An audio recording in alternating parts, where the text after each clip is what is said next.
What's going on, everybody? Welcome to the Rec Nation. Listen, I was watching the comments. All right, watching the comments under our the Fat Electrician reaction about the airborne beavers, the band of beavers. And you guys wanted to check out his video on Roy Benavidez. We have checked out like the animated one from the infographics, I believe. So we're checking this out because I feel like I need this story from Nick's perspective. You know, like I feel like Nick will do this legend justice, and that's exactly where he's going. This is where this video is going to be, making it on that playlist, Legends of Battle, with his other video that we checked out. You know, I know it's just, this is just odd. This is the first time I've ever revisited something, right? I guess not. Over on the music channel, we've hit the same song 2 times, but different versions. So I guess it's similar. Never mind. Anyway, guys, if you're watching this, I am celebrating the 4th of July with my family.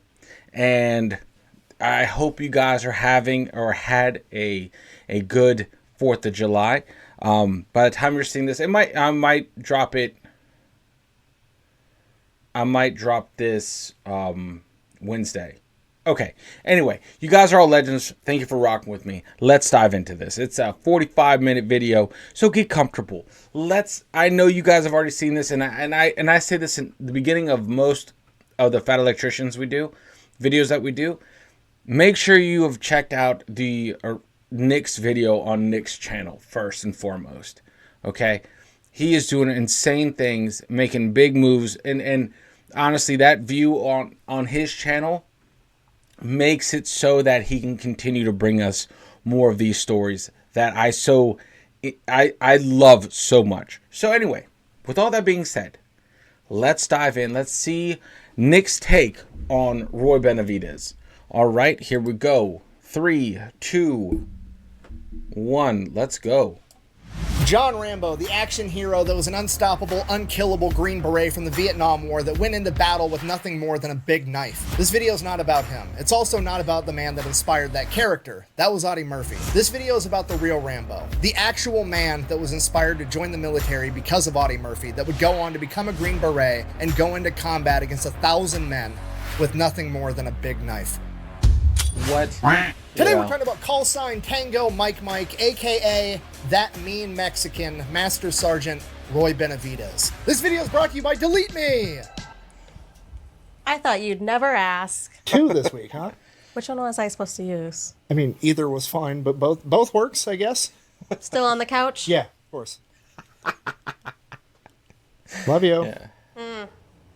It's a rough life. Anyways, Delete Me. Super simple, straightforward business. You give them money, Tax and they make sure write-offs, your personal Nick. information is not being sold on the internet by data brokers. Okay, and here's the thing with this. When I first started, I didn't want to give Delete Me my personal information because the whole purpose is I wanted my personal information off the internet, and giving my personal information to a company on the internet just kind of seemed counterproductive. But with Delete Me, you don't really have to give them that much information. When you sign up, you can give them as little information as you want. All they need is like your name and an email address, and that's it. And they will go through the internet and find everything for sale that's associated with that name and that email. They're going to come to you and be like, have you ever been associated with this address, or are you related to this person, or is this your old email, or is this your phone number? And anytime you tell them, yes, that's me, they're going to go ahead and get all that information taken down so it's no longer for sale. Wow. Honestly, it's alarming how much of your personal information is on the internet and people are apparently making money selling it. Nothing makes you want Delete Me more than having Delete Me and seeing all the shit they find. And once that initial wave of information is taken down, they're going to keep monitoring all of these data brokers, and anytime there is a new listing available with any of your information, they're going to make sure it gets taken down as soon as possible. So if you want to check them out, I'll have a link and a discount code down below. Let's get back to the video.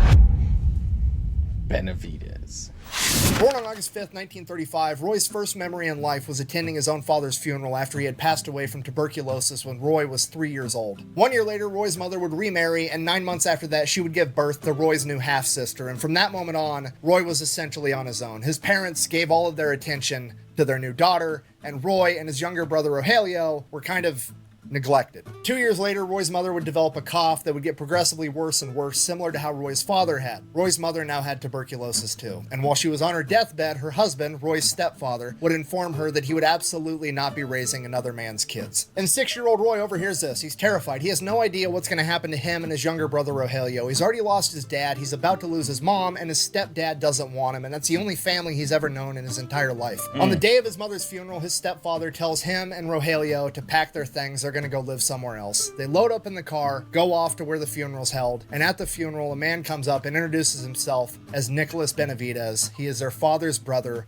Roy and Rogelio's uncle, and they're going to come live with him. After the funeral, they load up in Uncle Nicholas's car and they head off to El Campo, Texas, Roy and Rogelio's new home. Upon their arrival, they get to meet what is going to be their new immediate family. They have their Uncle Nicholas, their Aunt Alexandria, their grandfather Salvador, and their 8 cousins. Roy is then informed that it is now going to be 7 boys sharing 4 beds, and that everyone in this family has to work to make this entire thing work because they don't have a lot of money. All the kids in the family are expected to go to school, get good grades, and then after school, they all have a job that they are expected to go out and do to help contribute to the family. And at the age of 7, Roy's first job was to go shine shoes to earn a little bit of extra money. Then in the summers or any other time the opportunity presented itself, they would all go out as a family and work in the fields picking crops. And this goes on for Roy's entire childhood, and his new family is incredible. His aunt, his uncle, his grandfather Salvador, they're the best people on the planet, but they're also being spread across their work and the 9 other kids in the house, so no kid gets a whole lot of attention. So between that, losing both of his parents, and being abandoned by his stepfather, he's kind of an angry kid, understandably so. So at a young age, he developed a pretty bad attitude, and he was not afraid to fight about it. One of his favorite things to do when he was 7, 8, 9, 10, 11, 12 years old was to go to the movie theater and watch the newsreels of all the different things that were happening in World War II, and he was inspired by the paratroopers. That's what he wanted to do. He wanted to be in the United States Army. But the problem with this pastime of going to the movie theater to watch all the newsreels was that you had to pay to get inside, and Roy didn't have any money. All his shoe shining money went back to the family. So Roy and a bunch of other kids would wait outside the movie theater for one of the previous showings to leave, and hopefully rich people would throw their pocket change out and let all the poor kids scramble and fight over it. It didn't take young Roy long to figure out that if he just beat up all the other kids, he would get all the money, and then he wouldn't have to run and dive for pocket change. The enemy cannot push a button if you disable his hand. And that's just the beginning of the fighting. It gets so much worse because as World War II progresses and all the young men go off to fight this war, there's a huge lack of manpower all across the United States. And to help alleviate that, one of the things the United States government does is basically opens up the southern border so that people can freely come into the United States and begin working. Because of that, there ends up being this huge misconception, especially in any state bordering Mexico, that any person of Hispanic descent wasn't even American, they were just some Mexican that was showing up to work in the fields. Y el acento, ¿dónde are you from? Scranton. Y before that, La Philadelphia. This leads to young Roy getting picked on at school. All the kids are calling him a dumb Mexican. They're telling him he's not American. They're calling him a pepper belly. And he's like 8, 9 years old. He has no idea what's going on. So he goes to his grandfather, Salvador. And Grandpa explains to him, Roy, the Benavidez family fought against Mexico to gain their independence, just like any white person's ancestors fought against Great Britain to get their independence. Your mother was Yaqui Native American. You are just as much, if not more American than anybody else. The Benavidez family name is Mexican, but we are Americans. You have multiple cousins fighting for America in the war right now. Don't ever let anybody tell you that you're not American. Which is a great sentiment. I love it. However, what young, angry Roy honed in on was they fought for it. From this point forward, anybody that wants to make fun of Roy has a fight on their hands, and they almost never won because Roy, at the age of 9, 10 years old, has been working in fields and shining shoes after school every day for years. He is way above the average level of toughness for a young man. And Roy wasn't even that big of a kid. If anything, he was smaller than average, but none of the bullies were bigger than him either once they were looking up at him from the flat of their back, which is always where they happen to find themselves eventually. Now, it's also important to mention that Roy, while he does have a temper and he's not afraid to fight about it, he does have standards. He was being raised right by his aunt and his uncle and his grandfather. Roy would not hit a girl if a girl made fun of him. He's a good kid. But what he would do is when they went out to recess, he would kick dirt at her until her brother or her boyfriend came to stop him, and then he'd beat the shit out of that guy. Hello, how are you? And this goes on for Roy's entire childhood. Wow. He's always getting in fights. He struggles in the classroom academically, but outside of school, he does work super hard to help provide for his family. He still loves going to the movie theater, watching all the newsreels about World War II. He still wants to grow up to be a paratrooper, and he also loves hanging out with his uncle and his grandfather, Salvador. And his grandpa had all these amazing stories that he would share with him, and all these stories had some underlying meaning or some lesson that Roy needed to be taught. And his favorite story was when his grandpa was younger and he was a cowboy, and he was on this trail, and another cowboy had fallen off his horse down onto a cliff face and he was stuck. And Grandpa Salvador stopped, took his belt off, and lowered it down to help pull this cowboy up and saved his life. And the moral of that story was, when somebody needs help, you help them. And all this keeps going on until he's about 14 years old and he drops out of school. He's not going to go to high school. He's just going to go get a full-time job and help support his family. So that's what he does. He goes out and he starts working at this local tire shop. Uncle Nicholas, realizing that Roy is going to be a man soon and that getting in fights like he does is going to have real-world repercussions, figures that he needs to help Roy get over that somehow. So he encourages Roy to start amateur boxing, and Roy is incredible at it. He makes it all the way to the state tournament his first year of doing it. While there, he ends up losing his very first match, and in the locker room after his fight, the young man that had just beat him comes up and wants to shake his hand now that they have their gloves off, and Roy's anger and temper gets the better of him, and he ends up fighting this kid in the locker room, wrestling him into a stall and shoving his head into a toilet. After Roy does that, all the other coaches, all the other fighters, Roy's coach, all look at him like, what the fuck, dude? And they're all disappointed. And it was the first time in Roy's life that he felt ashamed and disappointed in himself. And this is where Roy really starts to get a lid and a grasp on how to control his anger. After that, Roy gives up amateur boxing and just continues working full-time at the tire shop. And that's when his boss, Mr. Haddock, the tire shop owner, also kind of becomes his father figure too, because he works with him and he's around him so much. He just becomes that older male role model that Roy has always kind of been looking for. And he continues. I feel like that is so important, you know, and seeing the influential, strong, I would say, male role models, male figures in Roy's life that helped him guide him to this path that he's taking so far in this such a troubled childhood. I mean, he's had to grow up so fast.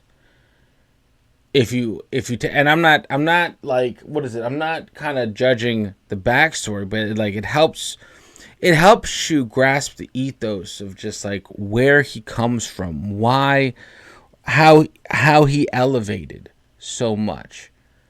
You know, because I feel like there's a lot of us now that don't have this grit, and I'm talking about this younger generation that didn't need to have this kind of grit to elevate. You know, and Roy seeing this puzzle piece, like these things take shape in Roy's life at such a young age, is just like damn, okay, this is where his like origin story started. It's just fists, dusts, and fights, you know, like that's how he grew up because he had to, you know. But it's a huge step in that self-realization to like, now I have to find a way to hone this in, to put, like what Nick said, put a lid on it and try to control the next level, you know, within himself. You know, so he had to put a lid on the aggression. And that's kind of crazy because we know how this story kind of not necessarily ends, but it's just you bottle something up until a perfect moment presents itself to release. And that's, you don't want to be in front of that person when they release after having put a lid on it, you know. Continues to help Roy mature and get a better grip on his anger and more control of himself. And this goes on for a couple of years. And then one day when Roy is 17 years old, a recruiter from the Texas National Guard comes in and wants to hang up a flyer at the tire shop for anybody who's interested in joining the Texas National Guard. And on that flyer was none other than Roy's role model, Audie Murphy, the most decorated soldier of World War II. You see, this is right in the middle of the Korean War, so Audie Murphy, the World War II war hero, had joined the Texas National Guard to help with recruiting, and he was also going to train the next generation of soldiers. soldiers. And at this point, Audie Murphy's the shit. He's got an award-winning book. He's an actor, and when he's acting, he's playing the role of himself in movies, and he's being told by directors, hey, I know you were there and you're literally just portraying the shit you did, but you need to tamp it down a little bit because it's so unrealistic, nobody's gonna believe this story. This is a Texan that was rejected by the Marine Corps for being too small and then went on to be the most decorated soldier of World War II, earning the Medal of Honor for going toe-to-toe with an entire German SS battalion by himself from the back of a flaming M10 tank destroyer with a 50 caliber machine gun. So Roy Benavidez figures if the Texas National Guard is good enough for Audie Murphy, then that's exactly where he wants to be. So he joins the Texas National Guard, he ships off, goes to basic training,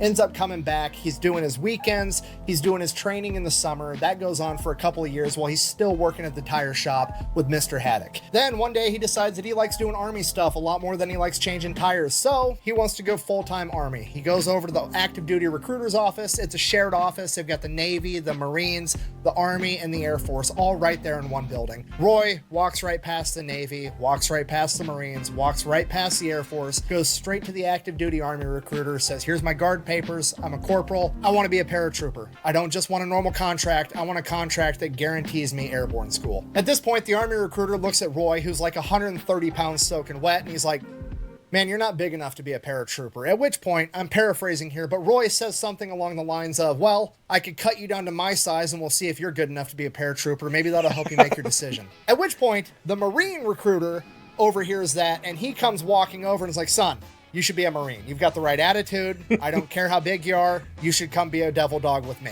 At which point Roy's like, no, I don't want to be a Marine. I want to be in the Army just like Audie Murphy was, which brings everything full circle because Audie Murphy was rejected from the Marines for being too small. And now Roy Benavidez is rejecting the Marines because he wants to be like Audie Murphy. Then the other Army recruiter, who's a captain, an officer, somebody that outranks the sergeant that thinks Roy's too small, comes in and he's like, no, we'll take him.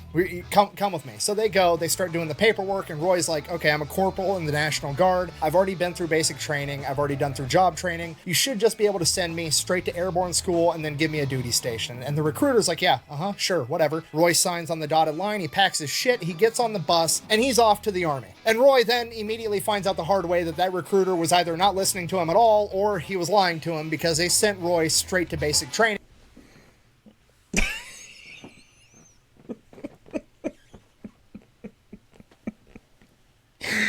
Oh man.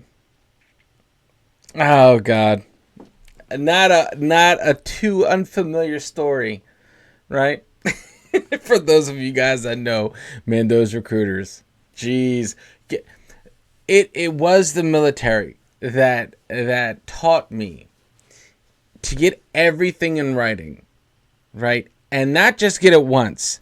Get it in writing and make triple, quadruple copies of it and just travel around with that. For this reason.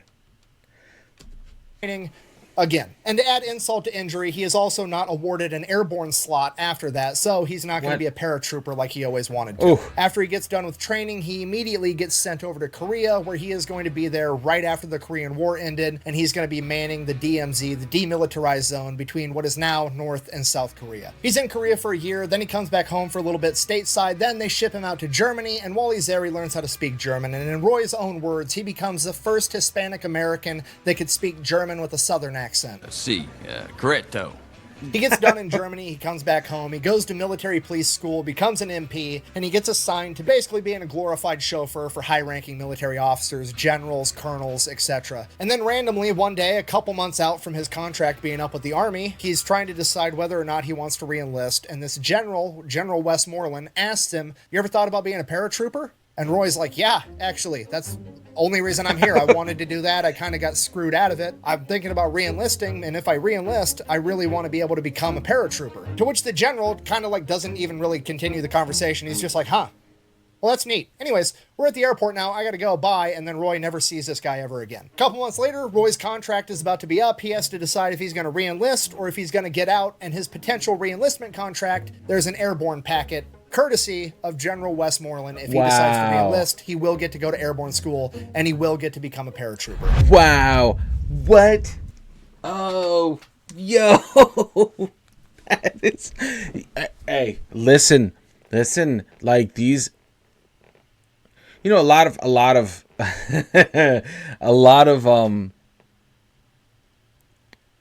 how do I say this?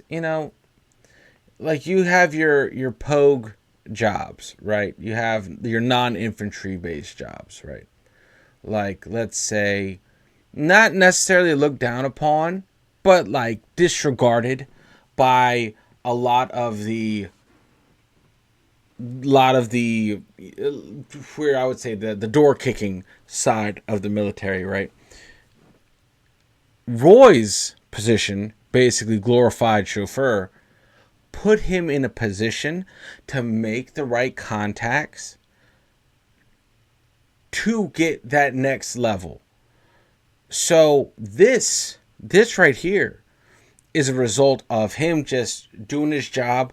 Unfortunately, not what he wanted to do, like a lot of us in the military, like we're promised the world. And they do not give you anything you sign up for. That is just facts. But he was put in this position to have the ear of someone that even the door kickers couldn't reach. You know what I mean? And massive shout out to the general who just like retained that. It's like, hey, this guy, hey, if he reenlists, boom. Put this in. What do we have to lose? It's who you know. It's who you know.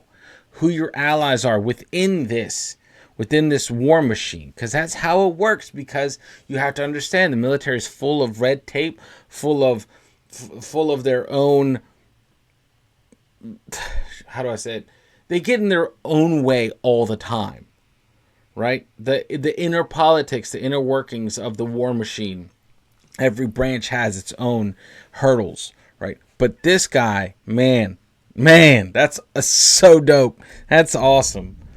That's what he does. He goes to airborne school, gets his jump wings, becomes a full-fledged paratrooper, and then he gets stationed with the legendary 82nd Airborne Division out of Fort Bragg. I mean, Fort Liberty, sorry. Yeah. Hey, sidebar. Look, I don't care. Hey. Fort Bragg. It's Fort Bragg. To me, it was Fort Bragg. Where I was born, my military career started Fort Benning, and I ended my MOS training was at Fort Bragg. Okay? That's where I come at you. That Liberty, will always be Fort Bragg to me. We're going to be renaming stuff every once in a while. That's completely fine. However, name it after a war hero or something. Don't just pick a generic term like Liberty, okay? I don't need Fort Liberty. I don't need Fort Life. I don't need Fort Pursuit of Happiness, okay? Quit doing generic shit and name it after an actual badass war hero. Facts. Anyways, Roy's at Fort Bragg, Fort Liberty, North Carolina. He is with the 82nd Airborne. During this time, he's training, he's working, he's doing his thing. He also ends up meeting his wife, and he goes about this the old school way. He has to have chaperone meetings with her until he earns enough street cred to finally be able to sit on the front porch of her parents' house with her. Her name is Lala. They get married, she ends up getting pregnant, things are going exactly how they're supposed to go. And then in 1965, Roy gets deployed to Vietnam at the age of 30. Roy gets sent over there as an advisor. He's going to be training the South Vietnamese in how to fight back against the North Vietnamese and hopefully prevent the spread of communism. That's the plan. So he starts training these guys, he's working with them, and it gets to the point that he has to end up going out on some of these missions with them because they need a leader. They need somebody with more experience to go out and show them how it's done. And he does that multiple times. And then one day he's walking through the jungle and all of a sudden...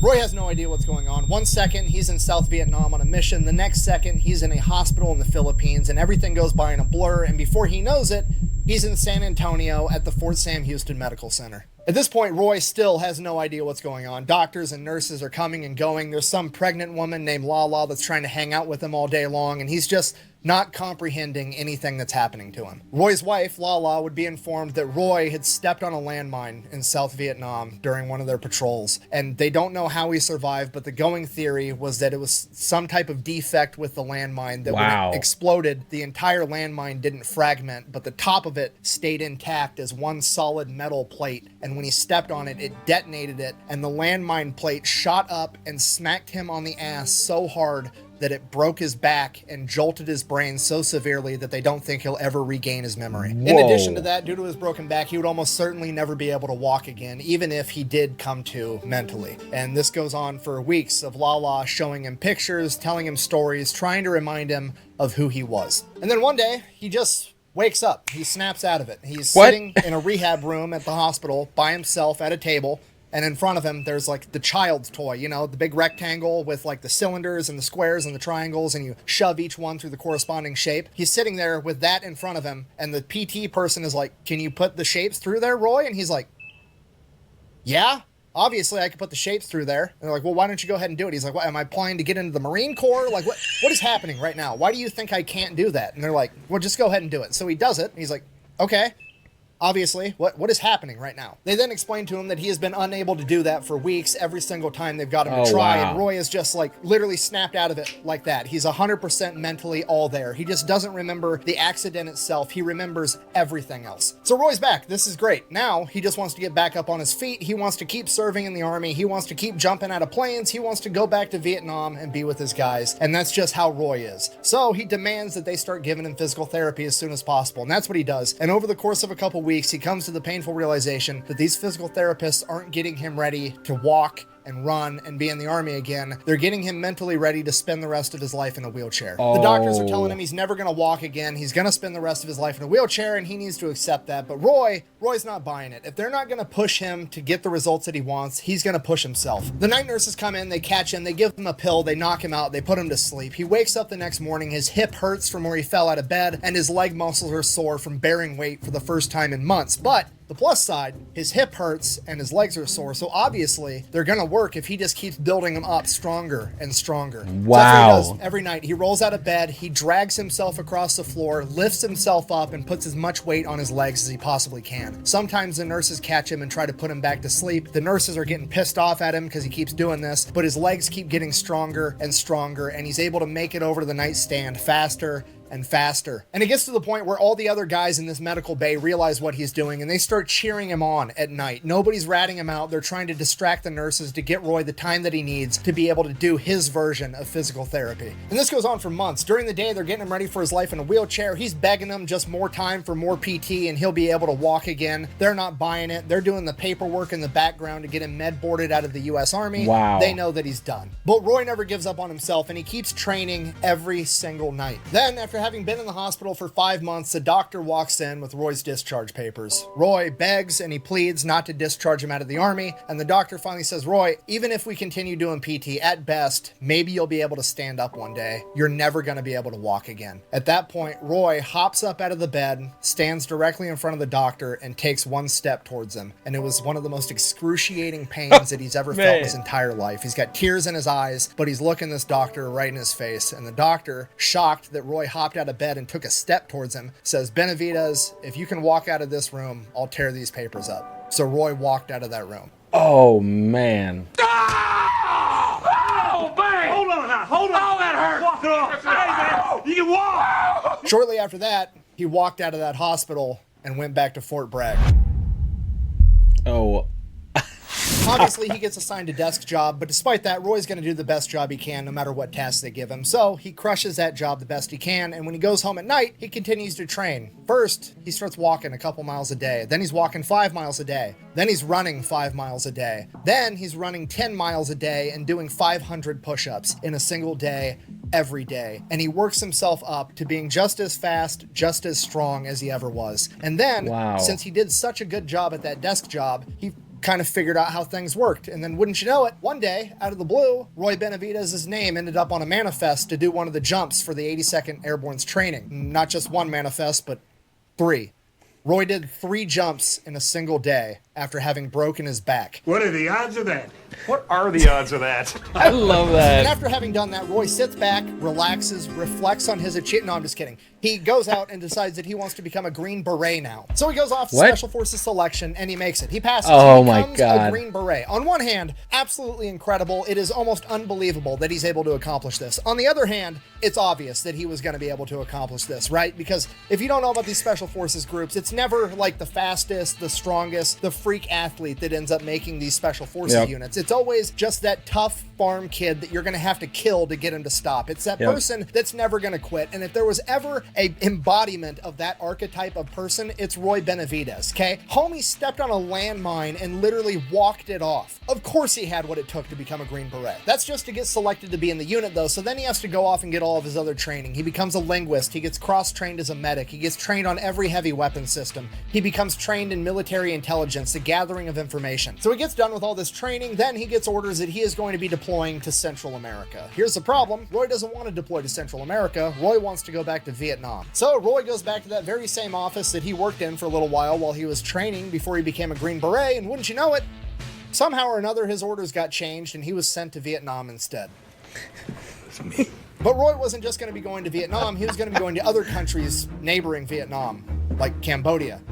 Roy was part of MACV-SOG. Okay, real quick, for those that don't know, MACV-SOG at this point in time is America's premier top secret special forces group, okay? They take all the best guys from all the other special forces, the Army Rangers, the Marine Raiders, the Green Berets, the Navy SEALs. They take their best guys and they put them in this unit together as like America's special forces dream team.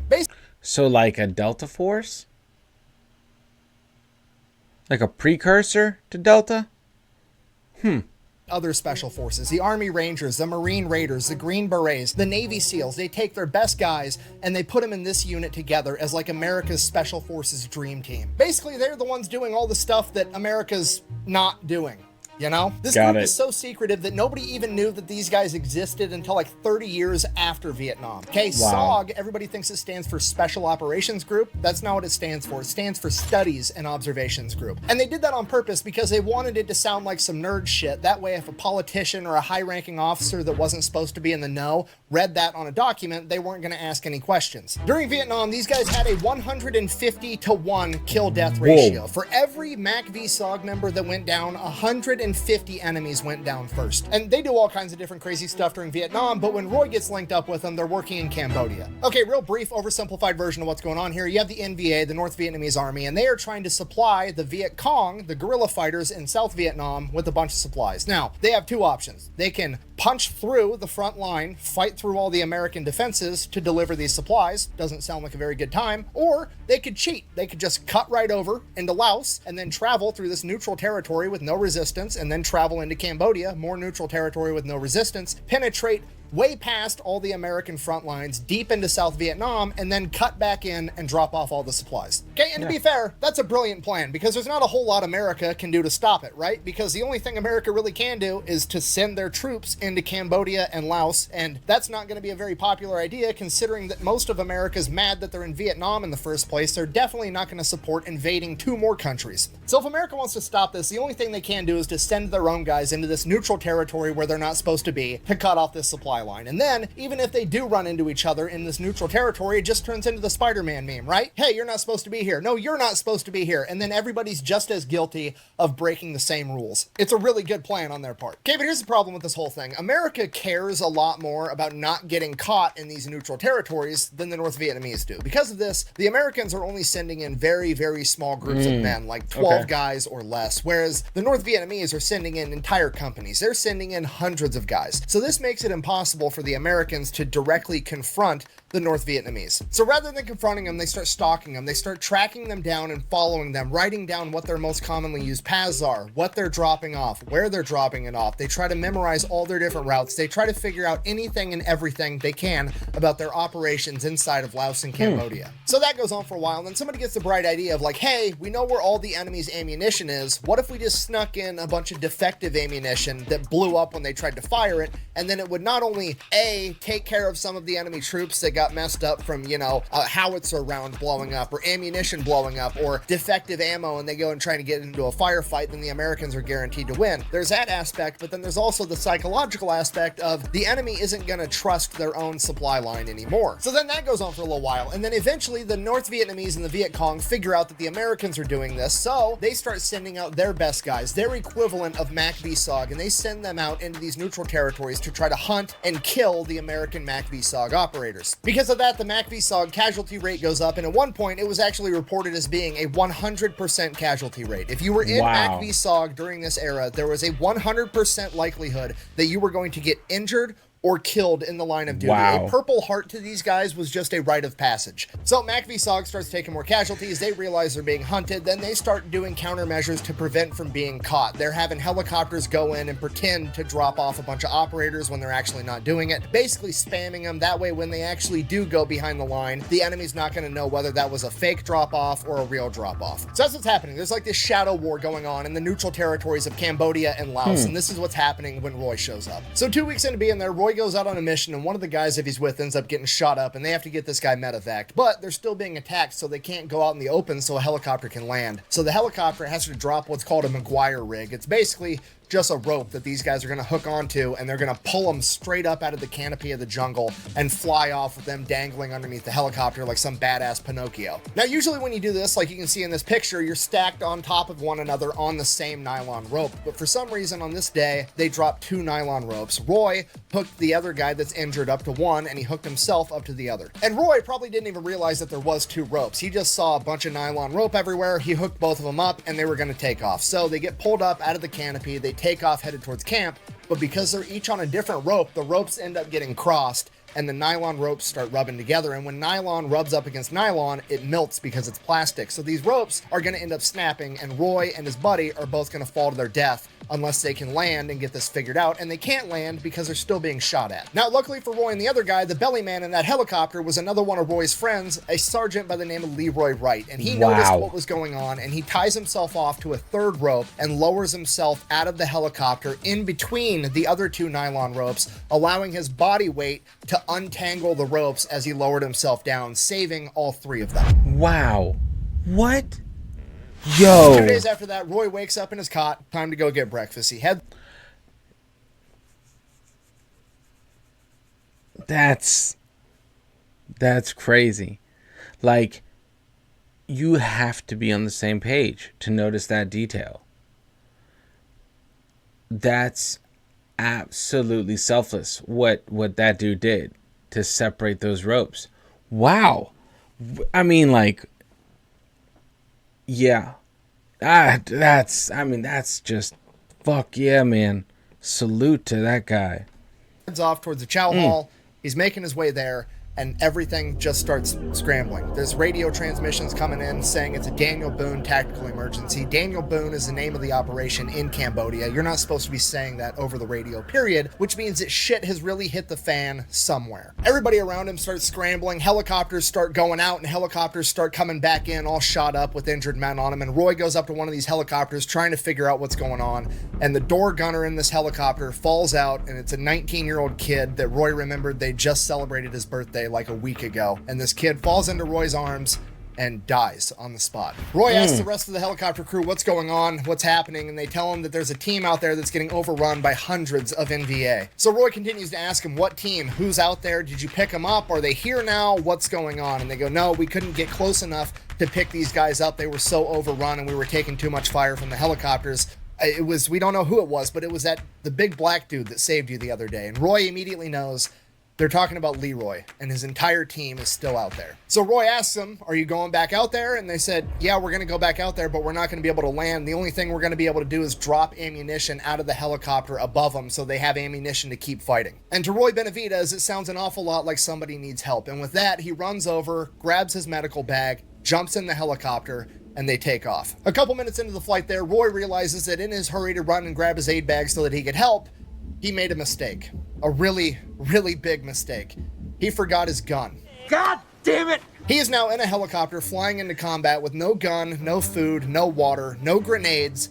He literally has an 8-inch recon knife and his aid bag, and that is it. Despite that, Roy is still determined to help these guys. So they get there, they drop the ammunition out of the side of the helicopter on top of these guys, and then they fly off, and Roy says, get me as close as you can and land this helicopter so I can jump out. And they get him like 150 yards away from where this team is injured and pinned down. And Roy jumps out of the helicopter and starts running towards them. He makes it 10 steps, gets shot, drops him. He got shot in the leg. He tells himself that he tripped and landed on a thorn bush, and he's not actually shot, but he knows he's shot. He keeps running towards him, and he makes it another 50 yards, and he gets shot again. This time, it's a glancing blow to his helmet. He doesn't know that yet. Maybe he got shot in the head. Maybe he didn't. Maybe it was shrapnel. He has no idea. He'll figure it out later if he makes it. So he just keeps running to the team, and he finally ends up making it to him. So he makes it to where the team is pinned down. They're all spread out, way too far out. They're not in a defensive position. They're running out of ammunition. Every single person there is shot, blown up. Everybody is in horrible shape. So Roy gets to work. He picks up an AK-47 off a dead NVA soldier as he runs to each individual team member, giving them morphine, whatever medical aid he can, and then dragging them over to this anthill, this big pile of dirt, to get them in this defensive position where they're actually semi-close together and they can start fighting back. Roy ends up making it to the guy with the radio, and he's like, this is Tango Mike, I've still got men on the ground. I need to get these guys medevaced. I have green smoke grenades. I'll pop them so you know where we're at. While the helicopters are on their way, Roy keeps going and getting more guys and dragging them back to the anthill, giving himself and everybody else morphine. The helicopters finally show up. The door gunners lay down suppressing fire, and Roy starts loading the guys at the anthill onto the helicopter, but he still has more men out towards the bush line that he hasn't been able to make it to yet. So he gets all the guys on the helicopter, and then he tells the door gunner, hey, we still have men over there. Cover me. And Roy takes off running next to the helicopter as the helicopter is gliding next to him, and him and the door gunner are returning fire into the wood line, trying to make it to the other men. So Roy and the helicopter make it to the last guy that Roy knows of, and it's not Leroy. So he asks this guy, where's Leroy at? And that guy points him towards the wood line and says he got hit back there, and he's got a bunch of confidential classified information. Oh, man. So Roy decides that he's going to go get it. He takes off running towards where this guy pointed him out in the wood line, but the helicopter can't follow because it can't get that close to the trees. So the helicopter door gunner continues to lay suppressing fire while Roy runs into the tree line and finds Leroy's body. He gets all the classified intel off Leroy's body, and then he begins dragging Leroy's corpse towards the helicopter because he at least wants to bring his friend's body home. And then he gets shot in the back. As we all know, it's always darkest right before the dawn, but as we also all know, sometimes it's darkest right before it gets even fucking darker. After being shot, Roy turns around, realizing he's not going to be able to bring his friend's body back with him, and starts running towards the helicopter. And then he sees the helicopter pilot get shot through the window as the helicopter spins out of control and crashes. Roy makes it to the crash site, and everybody there that survived is pretty much ready to call it a day. They've accepted the fact that they're about to die, and Roy hasn't. He starts dragging everybody, getting them away from the burning helicopter and getting them into another defensive position so that they can fight back. He's going and getting AK-47s off of dead NVA soldiers, getting these guys guns. He has guys that can't even see. They're missing eyes, and he's just telling them, shoot that way. Under Roy's leadership, they start fighting back, and Roy starts calling in airstrikes, F-111s, F-4 Phantoms, gunships, anything and everything they have, and they just start bombing this tree line with all they've got, and they do it over and over, but the enemy soldiers just keep coming and coming. There's literally hundreds of them, and this goes on for hours. It's too hot for them to get a helicopter in there to load people up, and every time they bomb the tree line, more enemy soldiers run out of it towards Roy and his crew. And it gets to the point that they're literally using the dead bodies of soldiers as sandbags to stop bullets. Roy and the men on the ground don't realize it at this point in time, but the crews up in the gunships that are mowing down the forest that the enemies are coming from are starting to mow down so much vegetation that they're starting to see straight lines, which don't occur naturally in nature. These are bunkers with fortified machine gun positions. The MACV-SOG team didn't just stumble across an entire battalion of men. They walked right into an entire NVA base inside of Cambodia. Eventually, the air crews come to the realization that with this base there's got to be at least 1,000 men, an entire battalion there, and there's a road where they can bus in even more men for reinforcements. They're not going to be able to keep this up and get Roy and everybody else to be alive and handle this the right way. So the only thing that they can do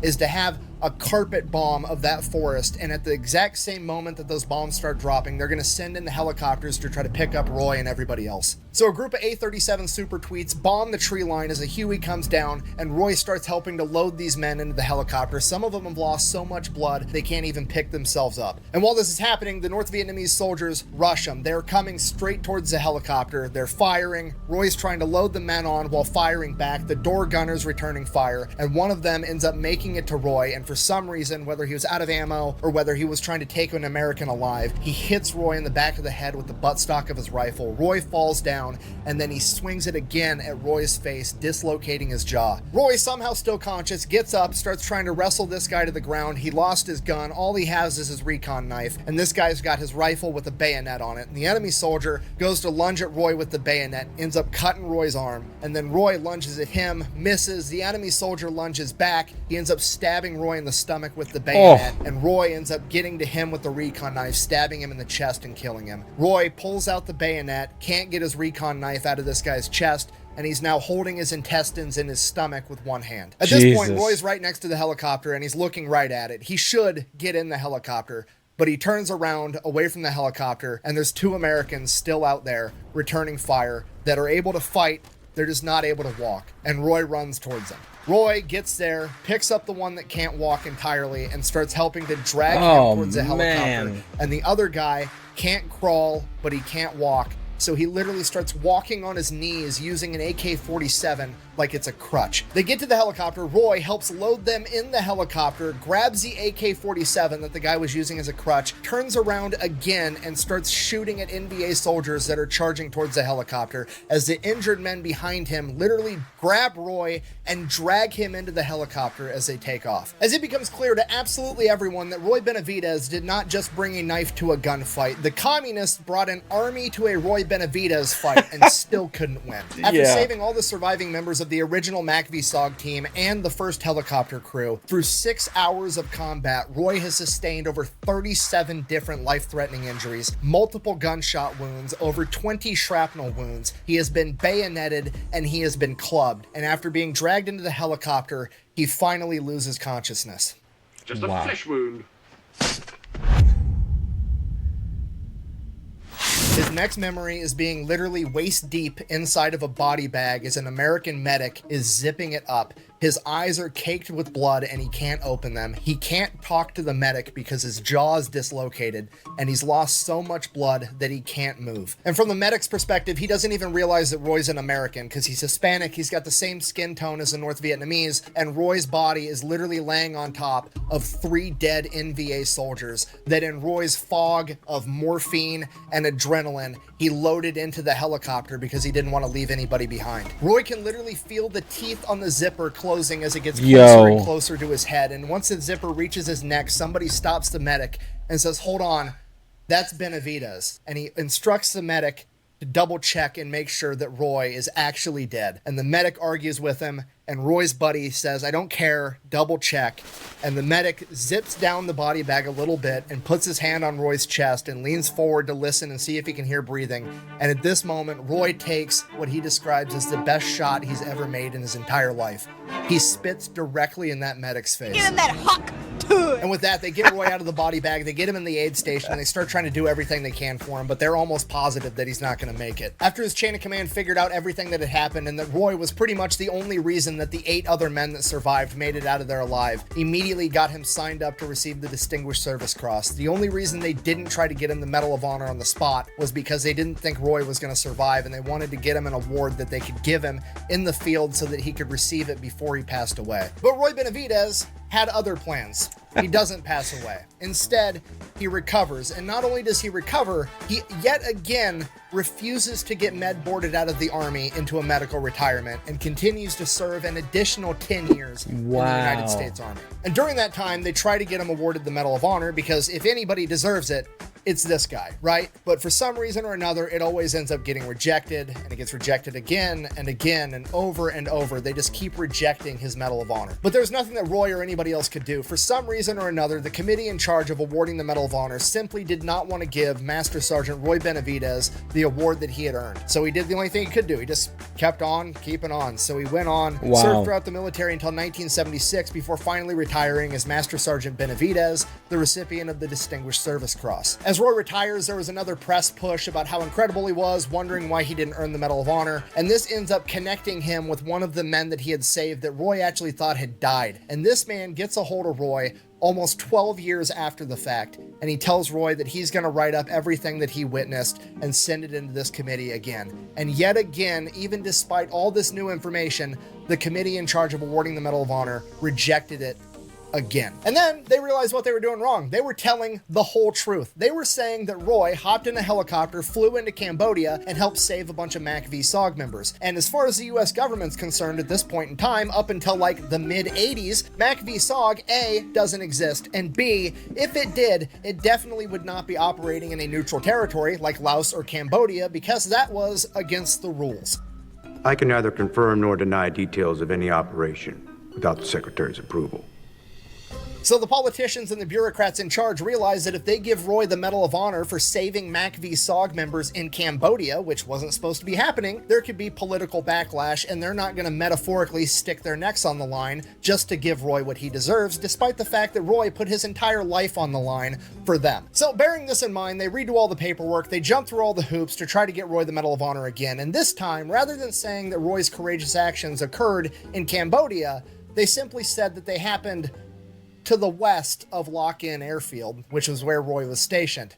They just didn't bother to say how far west. And once you know it, it gets approved. Roy Benavidez receives the Medal of Honor in 1981 from President Ronald Reagan, 15 years after the fact. After getting what he had earned, he finally gets to go home with his wife and kids and enjoy his retirement for all of like a year and a half. Because on a random day in 1983, he receives a letter in the mail from the US government informing him that he would not continue to receive his veterans disability benefits from his injuries that he sustained during the war. And Roy's not having it. He goes straight to the media, starts putting out press releases and giving interviews talking about how ridiculous this is and putting political pressure right back on the politicians. And wouldn't you know it, a couple weeks later, the US government comes out with a statement of like, oh hey, we're sorry that we're doing this. We haven't been handling it appropriately. We're going to continue to do it, but we're going to do it in a more humane way for everybody involved. And while I can't prove this, I'm willing to guarantee that Roy Benavidez got the notification of like, oh, sorry you got that letter. Obviously this doesn't apply to such a high profile person that's got enough leverage to be a pain in our ass. Here's your benefits, but we're going to go ahead and fuck everybody else. And Roy wasn't going to allow it. He came out and said that if they can try to do this to him, he can't imagine what they're going to try to do to everybody else. So he keeps fighting for not only himself, but for the other 350,000 veterans that were getting their benefits cut, right? Because they need help too, and Roy's gonna help them. So he keeps pushing and putting more pressure on the US government. Basically just comes out and says, hey, the same Ronald Reagan administration that gave me my Medal of Honor is now telling me and a bunch of other veterans that we're not good enough for the benefits that we earned. And with that, he finally gets to testify in front of the House Senate committee in charge of this entire operation, and they end up shutting the entire thing down, preserving the benefits for 350,000 veterans. Man. And with that, Roy Benavidez could finally go home, enjoy his retirement, and live happily ever after. So, conclusion, when somebody needs help, you help them. And for the love of God, the fact that somebody renamed Fort Bragg Fort Liberty and not Fort Benavidez instead is borderline criminal. Thank you for watching. Best way to support the channel is go buy some merch over at thefatelectrician.com. Quack bang out. Dude. Oh, there's more. Oh, hey, real quick. If you guys wanted more, there's a book called Legend by Eric Blim, all about Roy Benavidez. The author spent like 3.5 years researching for it, and he actually helped me make this video. So if you guys wanted to check it out, it's over on Amazon, and I'm sure it's on his website if you wanted to Google it too. I'll have it all linked down below. Definitely going to get that one. Thanks for watching. After that PlayStation comment, I'm taking these back. Come on. That's not funny. I want those. No. They locked me in our staging area and started unloading, started identifying the bodies. They found out I loaded 3 dead enemy soldiers in that helicopter. I didn't want to leave anybody behind. My mission was to recover the classified material, so if anybody had it, he was on a helicopter. They left the 3 enemy soldiers on the side, and because I sort of look Oriental, they thought I was one of them, so they let me lay right next to them. And they were putting us in body bags. And I remember that my feet being lifted, and I was inserted into the body bag, and I could hear that zipper coming up, and I thought, oh my God, no, no. And I couldn't talk because my jaws were locked, and I could hear that zipper coming up, and one of my buddies was doing the Mexican head dance, and he was yelling at the doctor, that's Roy Benavidez. The doctor said, sorry, there's nothing I can do for him. I'll find out later. Jerry Cottenham made that doctor at least to feel my heartbeat. When I felt that hand on my chest, I made the luckiest shot I ever made in my life. I spit in the doctor's face.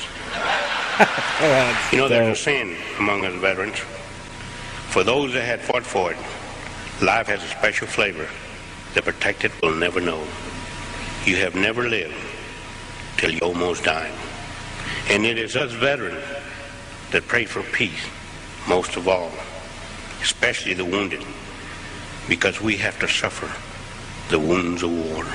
I'm asked hundreds of times, would you do it over again? In my 25 years in the military, I feel like I've been overpaid for the service to my country.